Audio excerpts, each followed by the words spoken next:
Bonsoir, chers leaders communautaires, bonsoir, chers bailleurs de fonds. Ce soir, je voudrais aborder le thème de débouché.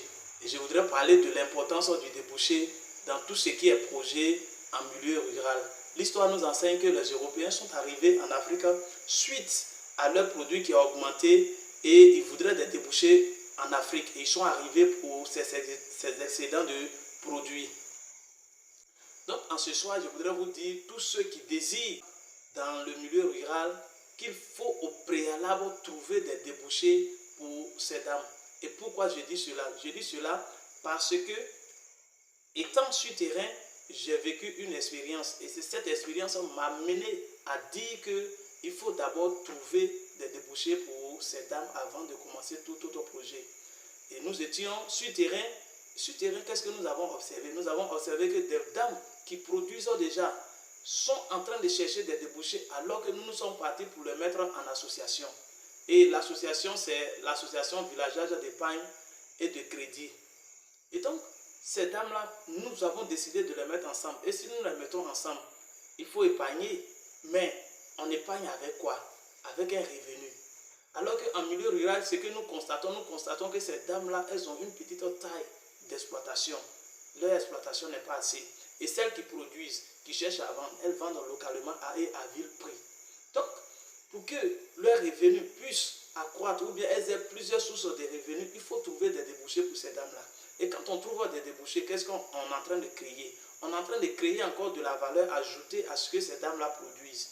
Quand il y a des marchés, elles vont produire, elles vont envoyer. Et plus il y a la demande, vous verrez qu'elles vont décider encore de produire en quantité. Et si elles décident de produire en quantité, c'est-à-dire qu'elles vont s'intéresser encore à de nouvelles méthodes de production, c'est-à-dire à moderniser leur manière de produire. Et en modernisant leur manière de produire, ça va encore les amener à produire plus. Et si elles produisent plus, arrivé à un moment, le marché va stagner. Et quand le marché va stagner, il y aura des surplus. Et ces surplus-là, maintenant, il faut réfléchir encore à la transformation. Et quand on transforme, ça veut dire qu'on est en train de chercher encore à apporter de la valeur ajoutée. Et quand il y a de la valeur ajoutée, c'est encore une masse encore qu'on leur apporte, une marge qu'on leur apporte. Et cette marge-là leur permettra encore d'avoir plus de revenus. Et quand elles ont plus de revenus, il y a encore un excédent. Et c'est cet excédent-là maintenant, elles vont prendre pour aller épargner. Pourquoi?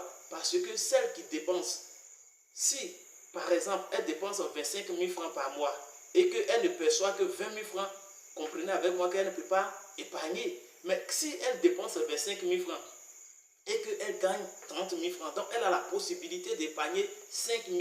Et si elle épargne 5 000, ça veut dire que quand nous allons créer maintenant l'association, ou bien quand nous allons les amener à se mettre en association, elles seront capables maintenant de pouvoir épargner. Et cela, ça va pérenniser l'association.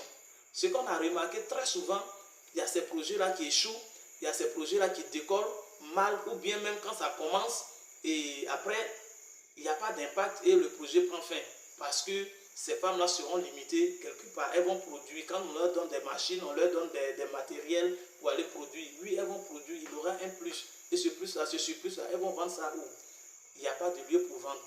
Et donc quand elle va faire ça 2 à 3 fois, elle sera découragée. Et si elle est découragée, comprenez avec moi qu'elle va abandonner le projet, elle va se dire qu'il n'y a pas de suite, ma vie est toujours la même chose.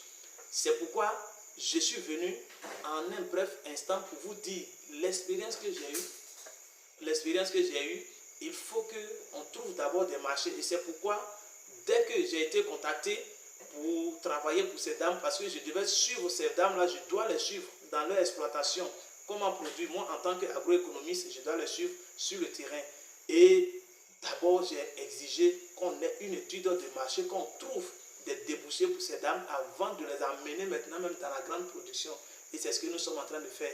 Participant aussi du développement de ma nation, je ne peux pas me taire sur cette problématique. C'est pourquoi je fais cette vidéo pour parler aussi à d'autres leaders communautaires, pour parler aussi à d'autres bailleurs de fonds pour dire, prenez en compte tout ce qui est comme étude du marché, tout ce qui est débouché pour tout ce qu'il faut pour l'amélioration des conditions de vie de la dame en milieu rural. Toi qui es leader communautaire, toi qui es décideur, toi qui voudrais aussi t'investir à produire, il faut au préalable mener une étude du marché. Parce que tant qu'il y a la consommation, tant qu'il y a le marché, il y aura la production. Et tant qu'il y a la production, comprends avec moi qu'il y a sous-sorte de revenus. Et tant qu'il y a la sous-sorte de revenus, il y a la motivation à se mettre en association, c'est-à-dire que des activités connexes peuvent naître de part et d'autre. Et donc, leaders, bailleurs de fonds, responsables d'ONG, prenez en compte la recherche de marché. Et c'est ce que nous sommes en train de faire pour ces 900 femmes.